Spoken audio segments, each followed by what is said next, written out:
जीवमदौर्यं जिणवरवसहेण जेण नित्यर्थं देविन्दविन्दवन्दं वन्दे तं सर्वदा शिरसा। जिन आदिनाथ भगवान ने हमको ये समझाया है कि इस दुनिया में दो द्रव्य हैं, एक जीव और एक अजीव, और वे दोनों स्वतंत्र हैं। उन आदिनाथ भगवान को मैं सिर झुकाकर भक्ति पूर्वक प्रणाम। देखो, पिछले 2 दिन से अपन ये बात पे चर्चा कर रहे हैं कि ज्ञान का जिंदगी में बहुत महत्व है। ज्ञान होगा तो सुखी रहोगे, और ज्ञान नहीं होगा तो दुखी रहोगे। और इसके बहुत सारे उदाहरण देखे, बहुत सारी बात देखी। जिंदगी में कदम कदम पर हर काम में ज्ञान चाहिए। अगर ज्ञान नहीं होगा तो सब उल्टा काम होगा। दर्पण में चेहरा देखना हो, नक्शा देखना हो, तो सब चीज में ज्ञान चाहिए कि नहीं चाहिए? ऐसा कौन सा काम दुनिया का है जो बिना ज्ञान के हो जाएगा? हर काम में ज्ञान चाहिए। और अब ये ज्ञान जितना बढ़ाओ उतना आनंद बढ़ेगा। ज्ञान के साथ आनंद का संबंध है। जहाँ जहाँ ज्ञान है वहाँ वहाँ आनंद है। इसलिए कोशिश करनी चाहिए ज़्यादा से ज़्यादा सम्यक ज्ञान प्राप्त करने की। खूब विस्तार से बात करी, फिर ये बात करी कि वो ज्ञान कैसे मिले। तो कहा कि स्वाध्याय से वो ज्ञान मिल सकता है। हमारे अंदर जो भय नाम का रोग है, हमारे अंदर जो आशा नाम का रोग है, वो सब ज्ञान से दूर होगा। स्वाध्याय करो तो आनंद की अमृत वर्षा जिंदगी में होती रहेगी। तो द्रव्य संग्रह पढ़ो। द्रव्य संग्रह से ये दुनिया क्या है, इसका क्या स्वरूप है, कैसे चल रही है, ये सब समझ में आएगा। नहीं समझ में आएगा, गलत समझ में आएगा तो अज्ञानी की तरह दुखी रहते रहेंगे। अपने को लगेगा हमारा कोई भला बुरा कर सकता है। जब उस चूहे को ये लगेगा कि ये बिल्ली मेरा कुछ बिगाड़ सकती है तो वो डरेगा।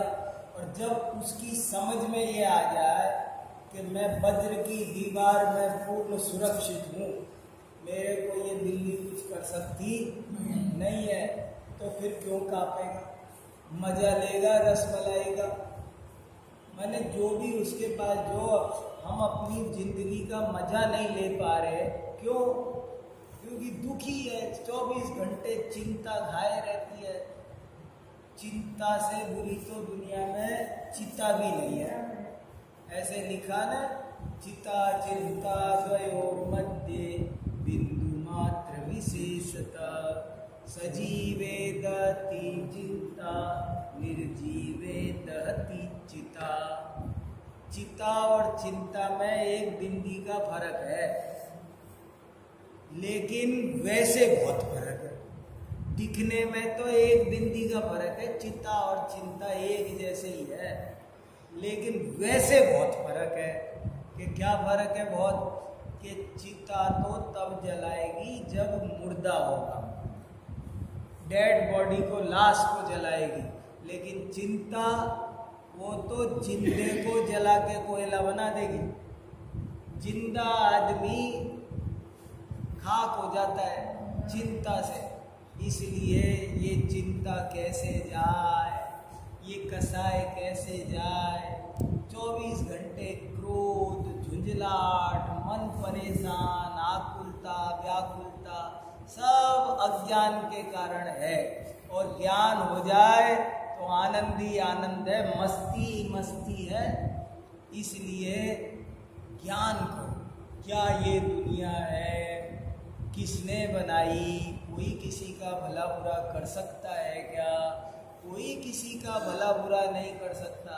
सब अपने अपने कर्मों के अनुसार चलते हैं। कौन किसके साथ आता है, कौन किसके साथ मोह में पागल है। जैसे कोई धर्मशाला हो और धर्मशाला में यात्री इकट्ठे होते हैं और सुबह उठ के अपने अपने रास्ते चल देते। और ये आदमी हाय मेरा गया, हाय मेरा आया। उदाहरण दे रखा है ना कि धर्मशाला के दरवाजे पे एक आदमी बैठ गया। तो बैठा था, शाम को लोग आ करके रुक रहे थे, तो वो गिने जा रहा था। और 2 अटैची आ गई, 3 आ गई, 11, 12, मेरे पास 20 अटैची आ गई। धर्मशाला में यात्री यार रुक रहा है और वह सोच रहे मेरे गिना 20 अटैची आ गई, मैं 20 अटैची को मालिक। अब फिर सुबह उठकर सब जा रहा है आप में, अरे एक और गई रे, अरे एक और गई रे, अरे रो। अरे भाई न तेरे खिने आई, न तेरी ही, न तेरी गई।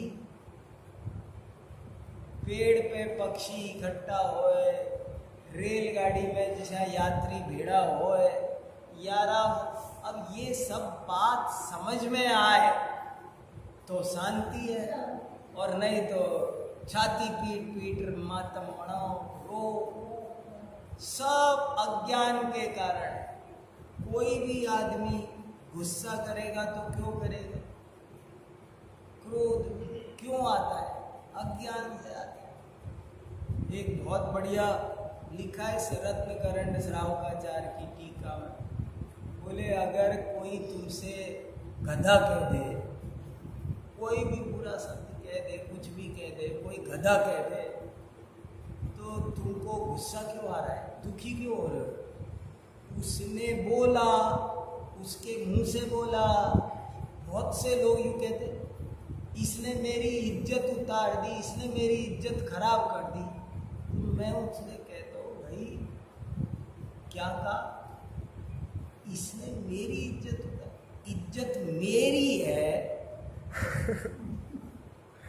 मेरी इज्जत ये कैसे खराब करेगा? मेरी इज्जत तो मैं खराब करूंगा ना भाई।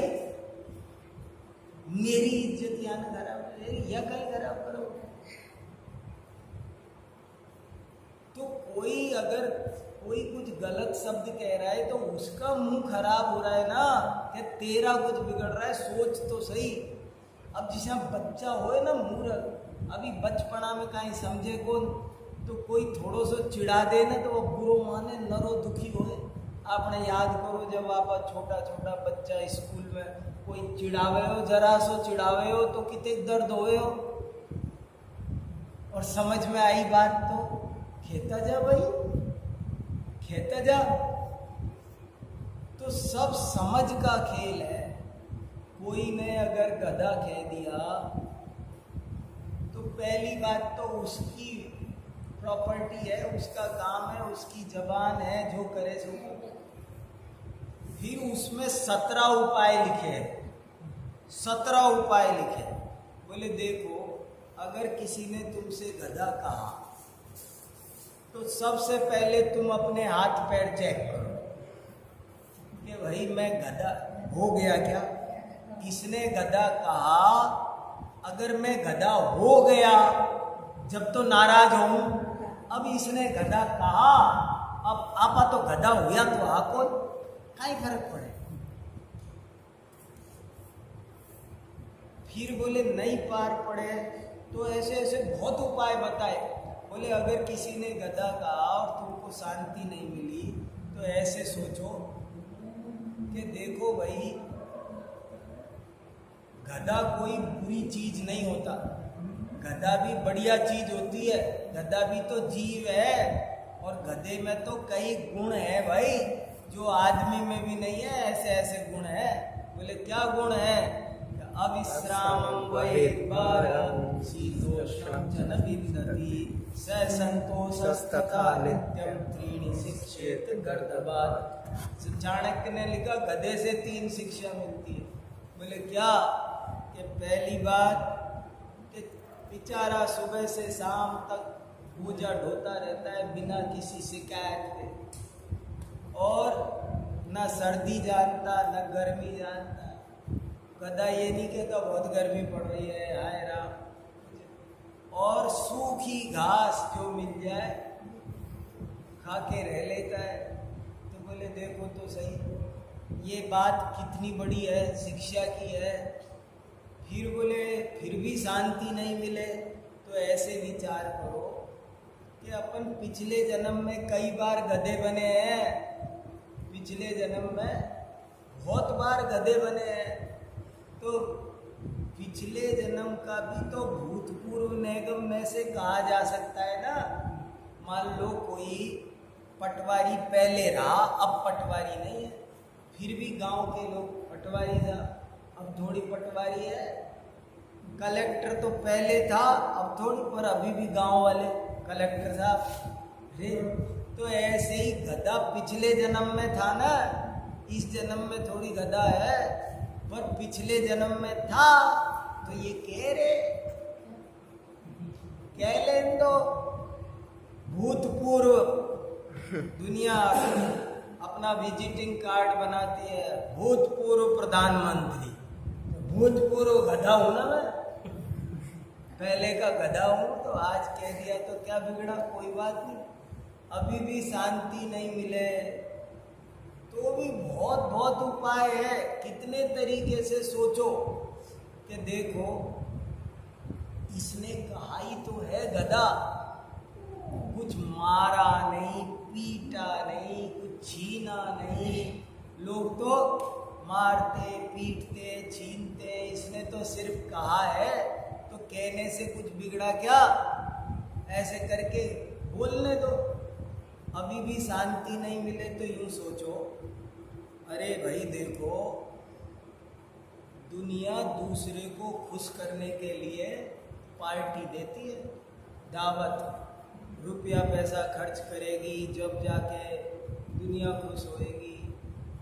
आपने तो हल्दी लगी ने फिटकरी, आपना निमित्त से या खुशी मिलगी थोड़ी देर के लिए पहले बार, या राजी हो लियो ना। दुनिया में दिखते दुख है, या थोड़ी देर के लिए राजी हो लियो अपना भाई ना। आप निमित्त तो या की खुशी में, अरे आपा जाने किते कन का दुख में निमित्त बना, आज आपा कोई का सुख में निमित्त बन गया। तो ऐसे सोचो ना तो कोई दुख नहीं है। सुबह का सब दुख हमने बना रखा है, दुख की कोई बात है नहीं। तो ऐसे सब चीज, काल चक्र क्या है, एक दफे काल चक्र समझ लो तो बहुत दुख मिट जाए। क्या चौथा, पहला काल में क्या, दूसरे काल में क्या, तीसरे काल में क्या, चौथे काल में क्या, पांचवें काल में, छठे काल, सब पता चल जाए, शांति आ जाए। इस काल में ऐसे ऐसे ऐसे ऐसे होना है, ऐसे ऐसे स्वरूप है वस्तु का। जगत का स्वरूप समझो, भगवान का स्वरूप समझो, आत्मा का समझो, काल चक्र का समझो। आज एक महाराज जी का प्रोग्राम आ रहा था 20 दिन में, वो 30-40 महाराज जी थे, बहुत बढ़िया चर्चा कर रहे थे। वो कह रहे थे भक्ष अभक्ष जरूर समझो। वो कह रहे थे कि 8 दिन हो गए उनको रोज एक विषय चल रहा है। वो कह रहे जिसको भक्ष अभक्ष का ज्ञान नहीं है, भक्ष अभक्ष गिने नहीं, वो तो मूर्ख है जिसको इतना सा विवेक नहीं है। ये तो पता होना चाहिए कि क्या खाना क्या नहीं खाना। जानवर से भी क्या, जानवर को विवेक है। अगर गधे के आगे तंबाकू डाल दो और घास भी डाल दो, घास खा लेगा? नहीं, गधे के आगे तंबाकू डाल दो ना तो गधा नहीं खाएगा। वो जानता है कि ये मेरे खाने की चीज नहीं, आदमी खाता है।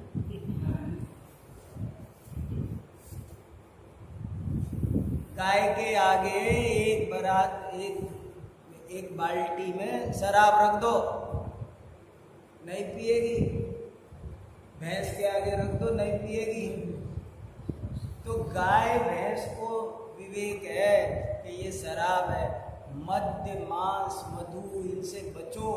सारी बीमारियों के कारण देखो वैद्य जी बैठे हैं, सब बता सकते हैं कितने दुनिया सारे रोग खान पान के, सारे रोग खान पान के। गलत खान पान रोगों की जड़ है। आहार शुद्धौ सत्व शुद्धि। अगर जीवन शुद्ध करना है तो आहार शुद्ध करो। 8 दिन से 30 महाराज समझा रहे सबको कि देखो भाई भक्ष अभक्ष का विवेक करो। तो क्या भक्ष अभक्ष, इस पे खूब चर्चा हो रही है। बताओ कोई कितने तरह के अभक्ष होते हैं, कोई बताओ, बताओ सन्मय राजा, अभक्ष क्या होता है, कितने तरह के अभक्ष होते हैं बताओ। अब ये भक्ष, ये सब चीजों का ज्ञान होना चाहिए। एक कॉपी पेन बनाओ, उस पे भक्ष अभक्ष लिखो एक जगह। हाँ 22 तरह के अभक्ष है। कौन कौन से नाम?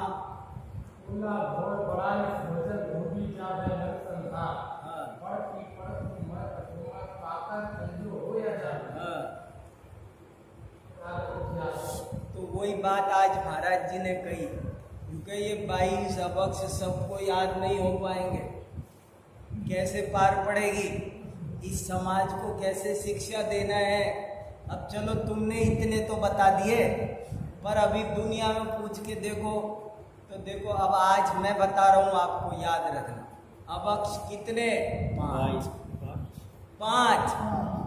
5 में 22 क्या 100 आ जाएंगे। 22 ही नहीं है और भी है। ये 22 गिना देते ना तो मैं और कहता कि ये भी तो है, ये भी तो है।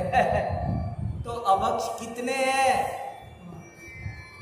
हजारों है। 5 तरह के अभक्ष कितने हैं? 5 तरह के अभक्ष है, याद रखो, भूलना मत। Number 1 त्रसघात, number 2 बहुघात। त्रसघात का मतलब जिससे त्रस जीव, 2 इंद्री 3 इंद्री 4 इंद्री 5 इंद्री जीव की जिसमें हिंसा हो। मांस, मांस क्या है? वो त्रसघात है। ऐसी कोई चीज नहीं खानी चाहिए जिसमें त्रस जीव की हत्या होती हो। पहला नंबर। अब इसमें आ गए सैकड़ों चीज आ गए। पहले नंबर 5 नाम याद रखो बस। 5 चीज नहीं खानी चाहिए। नंबर 1, ऐसी कोई चीज मत खाओ जिसमें त्रस जीव की हिंसा होती। देखो स्थावर की हमको तुमको छूट दे दी भाई, त्रस की हिंसा तो मत होने दो। फिर दूसरे नंबर पर बहुघात। बहुघात माने स्थावर जीव भी हो, एक इंद्री भी हो, पर बहुत ज्यादा हो रहे हो तो ऐसे मत खाओ। जैसे कंदमूल आदि मत खाओ बहुत। जैसे आलू है, उसमें त्रस जीव नहीं है, उसमें स्थावर है पर बहुत ज्यादा संख्या में है। अपने यहाँ पुराने सब शास्त्रों में इनका निषेध है बहुत। महाभारत में भी निषेध है। कितने ही सब, मान लो शहद है, महाभारत में लिखा कि शहद की 1 बूंद कोई खाए तो उसको 7 गांव जलाने का पाप लगता। कितनी बड़ी बात है। तो पहला त्रसघात, दूसरा बहुघात, तीसरा नशाकार। ऐसी कोई चीज मत खाओ पियो जिससे नशा आए, आलस्य आए। ऐसी कोई चीज मत खाओ। नशा होता हो इसमें सब में शराब, गुटखा, और सही पूछो तो ये सब चीज खानी भी नहीं चाहिए, खिलानी भी नहीं चाहिए, खाते हुए की किसी तरह अनुमोदना भी नहीं करनी चाहिए। कृत कारित अनुमोदना मन से 9 कोटि से त्याग करो अभक्ष का। देखो खुद नहीं खा रहे पर हम दूसरे को बेच रहे हैं, है कि नहीं भाई? है तो ऐसी कोई चीज देना भी नहीं, किसी को खिलाना भी नहीं। बेचना भी नहीं। छोड़ो, ऐसी अशुद्ध अजीब का क्यों करना। इसलिए पहले नंबर पे त्रसघात।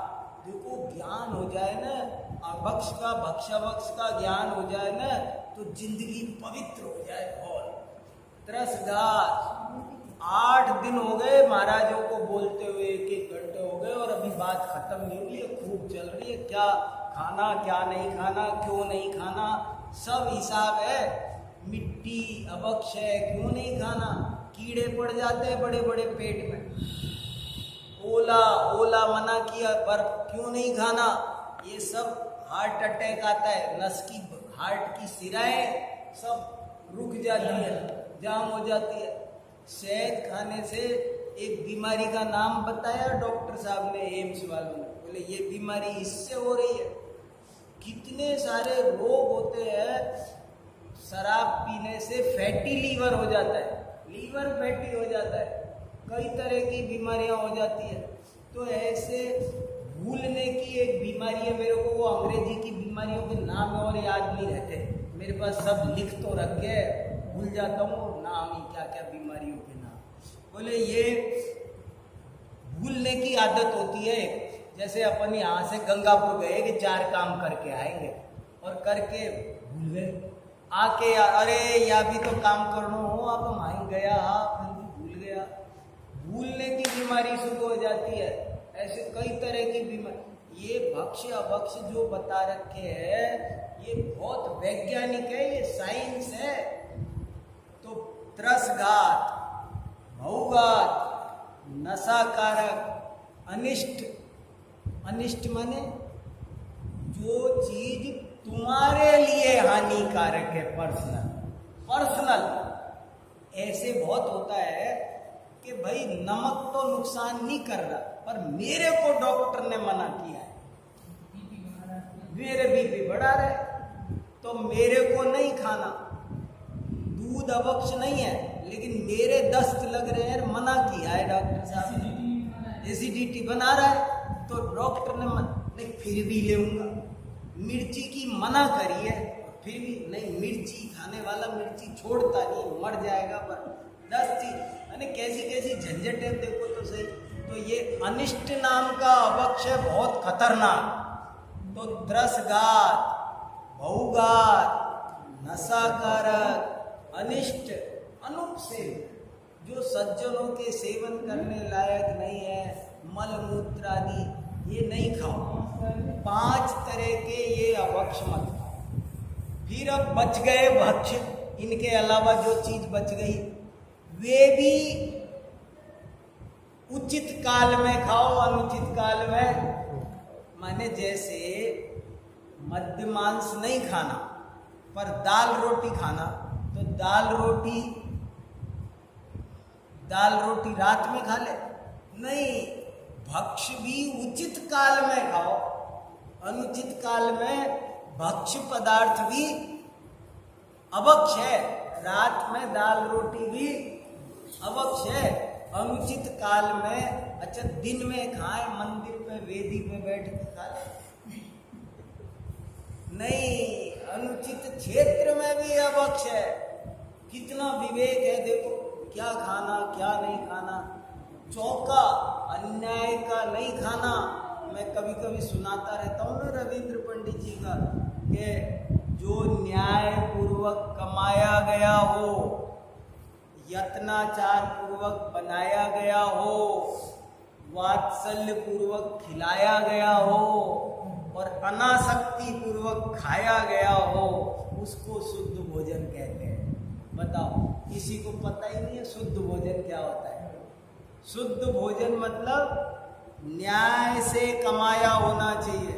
अन्याय का कमाया हुआ भोजन बहुत बढ़िया शुद्ध बनाया है, बढ़िया सा रसोई धो के, हाथ धो के बनाया है। पर अन्याय के पैसे का है, दूसरे के पैसे का है, नहीं चलेगा। अन्याय का पैसे का शुद्ध है भोजन, न्याय पूर्वक कमाया हो, यत्नाचार से बनाया हो और वात्सल्य से खिलाया हो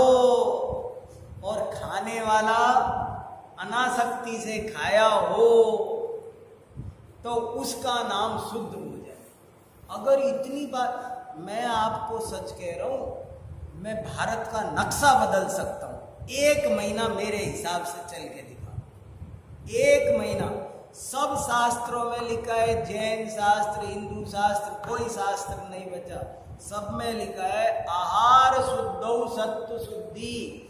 भोजन बदलो, जीवन बदल जाए। और कैसे भोजन बदलो? शुद्ध भोजन, कंप्लीट शुद्ध होना चाहिए। जैसे ये 5 तरह के अभक्ष है, उसके अलावा जो भक्ष बचे वे भी उचित काल में, उचित भाव में, उचित क्षेत्र में हो जब तो खाने योग्य, और नहीं तो वे भी अनुचित काल में, अनुचित क्षेत्र में, अनुचित भाव में हो तो वे भी खाने योग्य नहीं है। न्याय पूर्वक कमाया गया हो, यत्नाचार पूर्वक बनाया गया हो, वात्सल्य पूर्वक खिलाया गया हो और अनासक्ति पूर्वक खाया गया हो। अब बताओ इतने शुद्ध भोजन कौन कर रहे हैं? ऐसा शुद्ध भोजन यदि हमारे भारत के 1.25 अरब नागरिक करने लग जाए तो भारत का नक्शा 1 महीने में बदल जाएगा। 1 महीने शुद्ध भोजन। तो सब ज्ञान का खेल है। अभक्ष चीज खाओ, पैसे भी खर्च किए, देखो पैसा बर्बाद, शरीर बर्बाद। कोका कोला पी, अब कोका कोला पी जब काहे हो। मेरा क्या हुआ, उदास कैसे बैठा है? तो गुरुजी आज खाना नहीं खाया। क्यों नहीं खाया खाना? खाना बना लेता तो यूँ के थोड़ा आलस्य कर गया, फिर मैंने सोची कोका कोला पी। मैंने कहा तेरे पास पैसे नहीं, तू 30 रुपये की कोका कोला पी आया, 30 रुपये में तो तू रोटी खा लेता। पैसे की भी तंगी है। मैंने सब मूर्खता के काम है। सब तरीके से, तमीज से रहो, तबीयत भी सही। ये ज़्यादा पैसे से थोड़ी, देखो हर चीज में ज़्यादा आग लगाओगे, जब ज़्यादा रोटी बढ़िया सीखेगी क्या? ऐसा नियम है क्या कि ज़्यादा आग लगाओ साहब? अरे ज़्यादा आग लगा के नहीं, विवेक से सीखेगी। रोटी जलाना नहीं है, रोटी पकाना है। पच क्रिया अलग है, दह क्रिया अलग है। दहती नहीं करना है, पचती करना है। भोजनम पचती, 2 क्रिया अलग अलग है। तो वो विवेक से होता है सब काम। जितना इन चीज़ों का ज्ञान होगा उतना सुलझोगे, और नहीं तो सब दुनिया कुएं में भांग पड़ रही है। सब अभक्ष भक्षण कर करके अपना स्वास्थ्य खराब कर। रात में भोजन करने से हजारों बीमारियां होती है। आज इतने अस्पताल भरे पड़े हैं, कितने। पहले कोई अस्पताल होता नहीं था, पहले कोई होते ही नहीं थे। अपने पूरे गांव में जब हम छोटे से थे तो आपके ही औषधालय में एक वैद्य जी थे, और वो वैद्य जी भी दिन भर घर में रहते थे।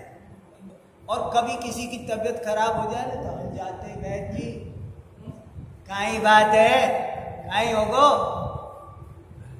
और फिर जरा सा कोई चूर्ण दे देते। और अब गली गली में, शहरों में अस्पताल, नर्सिंग होम भरे पड़े और कोई बेड खाली नहीं है। क्यों? अरे तुम 9-9, 10-10 बजे, 12-12 बजे खा रहे हो। खाने का टाइम सुबह का, और तुम रात को आगे सो रहे हो पेट दबा के। अब तबीयत खराब नहीं होगी तो क्या होगी? पचता नहीं है, सुबह साफ दस्त नहीं होते हैं, कितने कितने झंझट है। तो भैया पशु पक्षी, कोई पूरी प्रकृति में कोई चिड़िया नहीं खाती, कोई जानवर नहीं खाते। रात्रि का भोजन बहुत ज्यादा नुकसानदायक है, बहुत ही ज्यादा। पर क्या करें बताओ, किसको समझाए?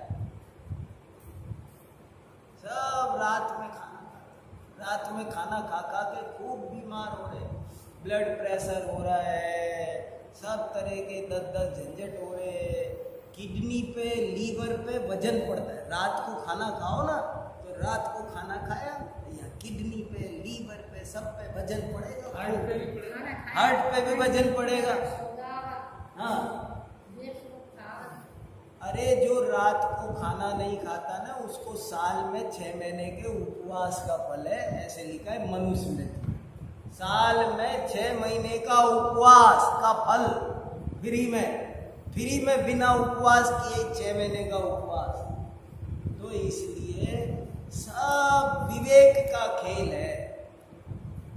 रास्ते में चलना है तो रास्ते में तो गड्ढे भी है, कांटे भी है, गोबर भी पड़ा है, पैर रख के चलो। इसलिए समझदारी से जीवन यापन करना चाहिए। इसलिए ही अपन रोज थोड़ा स्वाध्याय